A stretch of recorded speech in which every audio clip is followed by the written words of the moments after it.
Well, hello, welcome back to the channel. Got this nice little Allis 175 here in the shop. We're going to start doing some work on that thing.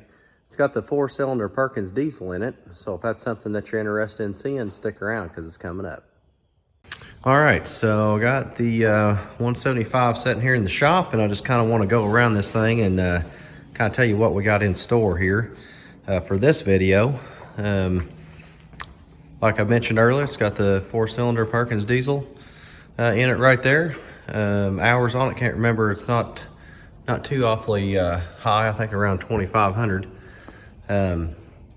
It's in need of some rear tires, so we got new tires on order. And this day and age, it's a little bit harder to find rubber, and not only that, it's quite expensive. But we did locate some tires, and we got those coming. And then we also got a new rim. I'm trying to locate one at the moment, but I should have one here hopefully within the next week or so. Got some fillers out for that. So what are we going to be doing, you might ask? Well, first thing, we got a few little fuel leaks up here on the fuel rail. We're going to be addressing those. In order to do that, I'm going to take the hood off so that I can get in there. We'll power wash everything up and kind of see what we got. Muffler is shot. It doesn't look like it, but the actual stack itself has separated from the muffler portion.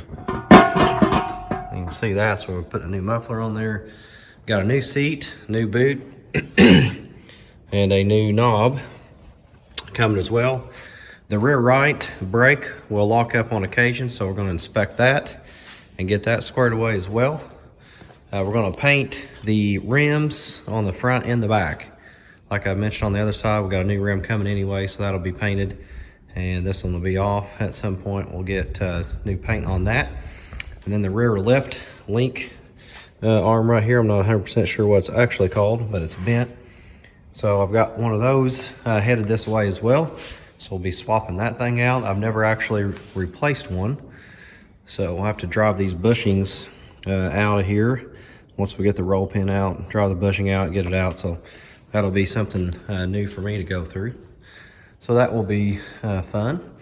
We're going to do a full service on it too. Hydraulic, oil, and fuel filters and new fluids. When the hood's off, we're going to go ahead and clean out the radiator. We got one little leak on the bottom hose of that radiator. We believe it's bottom hose. I'm going to get that squared away and tightened up. And then the shaft that comes off of that front crank pulley, I don't know if we'll be able to see it here. Kind of hard to see, it's awful dark in there. But that shaft has been welded up here against the front pulley, and when it was welded on, it wobbles. And the concern with that is we might end up wobbling enough where it's going to wear out the bearing on that pump. That pump sets right down here underneath the air cleaner. So I'll inspect that once everything gets opened up here, and we'll figure out what we need to do with that. Hopefully I can locate one. So we'll be looking at that. The front hood's missing a few latches. I'd say it's not really missing a few latches. The connector here on the side panel is actually gone. So we're gonna get that replaced. And I think that's about it.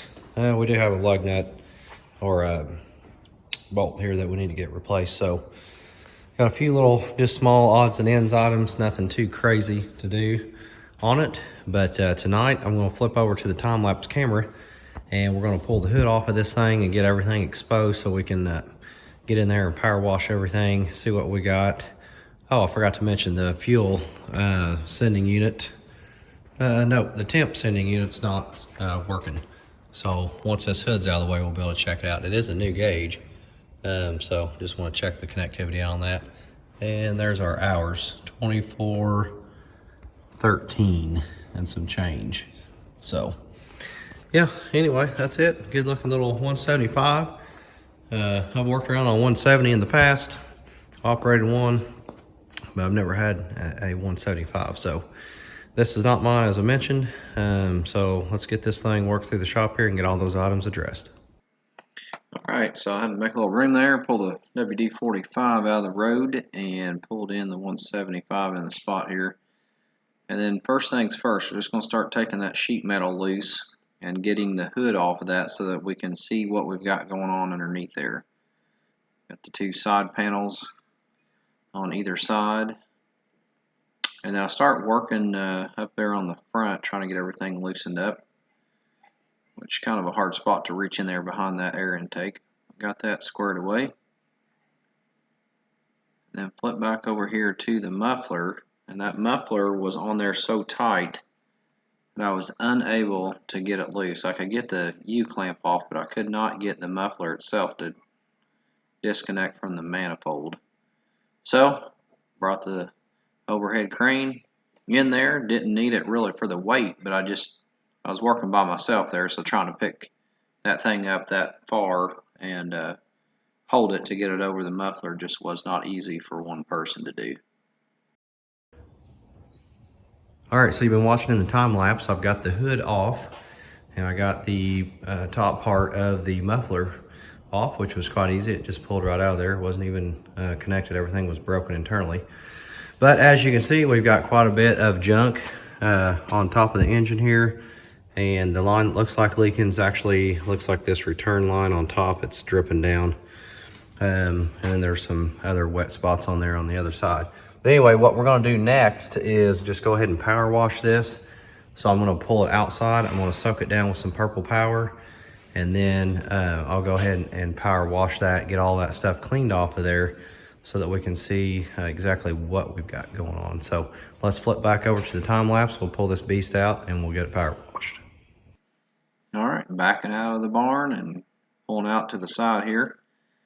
Had it soaked down with purple power there for about 20 minutes or so, and then I jump in there with the power washer. Nightfall was getting close, so I had to kind of do this one quickly. Seems like every time I get ready to power wash, I'm always fighting daylight. But anyway, I was able to get that cleaned up pretty good and went ahead and cleaned off the rims around the back there because I got some work I'm going to have to do. So I wanted to make sure I got as much grease and dirt and stuff out of the way.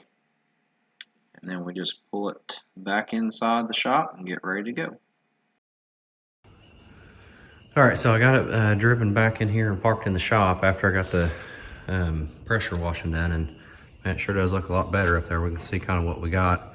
And upon further inspection, it looks like that this hose had been damaged before, and that's where it's leaking out of. So we're gonna look at getting that replaced, and I'll have to order that or see if it takes just a regular hose right here.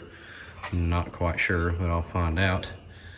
And then I need to get the radiator hose down here at the bottom. I need to get that reconnected, rather tightened. So I've got to look at the shaft down here that is driving the hydraulic pump anyway. So probably going to go ahead and pull this side shield off right here, and that will allow me to get access to that hose, and then let me kind of look down in there and see what we've got going on with that shaft. It's wobbly, as I mentioned before. So anyway, that's kind of where we're at right now. I'm actually going to take a break and call it a night, and then we'll be back in here tomorrow and continue working on that.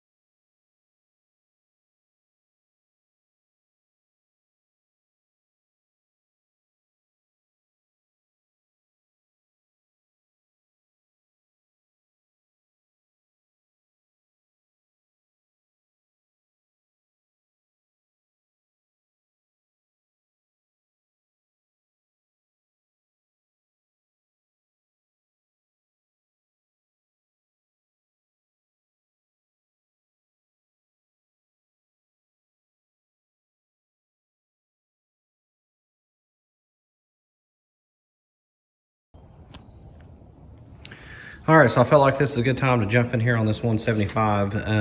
You've been watching time lapse there. Got the front side shields off, radiators out of it. Got those parts laying down here.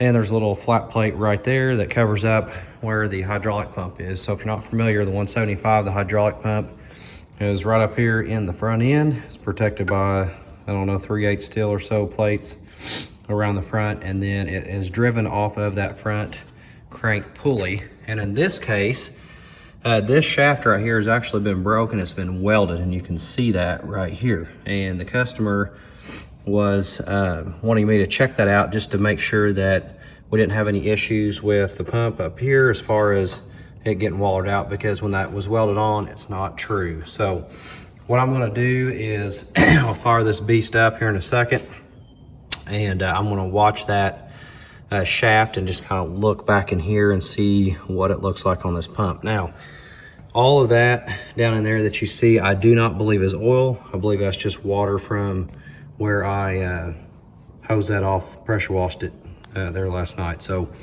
I don't think that's anything to do with oil. I will clean it up, verify it. I don't see any obvious signs that oil's been pouring out of the pump itself. So I think we're okay there. But anyway, also too, while this is open, I'm gonna clean all that garb out of there and probably power wash the front side of this engine while I've got all this opened up. Just make it look better, and then just keeps everything cleaned up. So anyway, I'm gonna set my camera up here. We'll go ahead and start this thing up, and we'll see what that shaft looks like.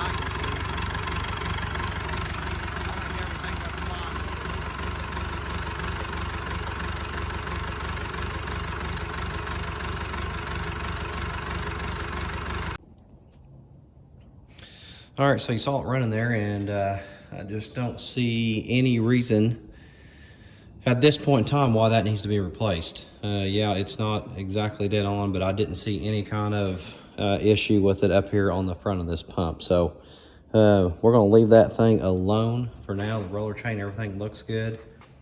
So I'm not too worried about it. We don't have any leaks. So yeah, it's good. I'm just gonna clean up the front side of this motor. We're gonna flush out that radiator, clean out the fins on that thing real good, and then we'll put this front back together. All right, so I just took a shot back there and just cleaned out all that gunk and stuff that was down in the front. Scraped out what I could, and then we pulled it back outside for some power washing. Sprayed it down real good there with that purple power, and I covered up the ports for the water jacket as well as the alternator. I didn't want to get any kind of fluid in there. All right, so that's going to conclude the video for right now on getting everything cleaned up and power washed and inspected up here on the front end of it. Next video, we'll be getting our radiator flushed out, get it cleaned up and ready to go back on, replacing the filters and fluids, and we got a hose that's leaking up there, as I mentioned. Just a few odds and ends things. So we'll be doing that in the next video. So thanks for watching. Hit like, subscribe, share this video, and we'll see you next time.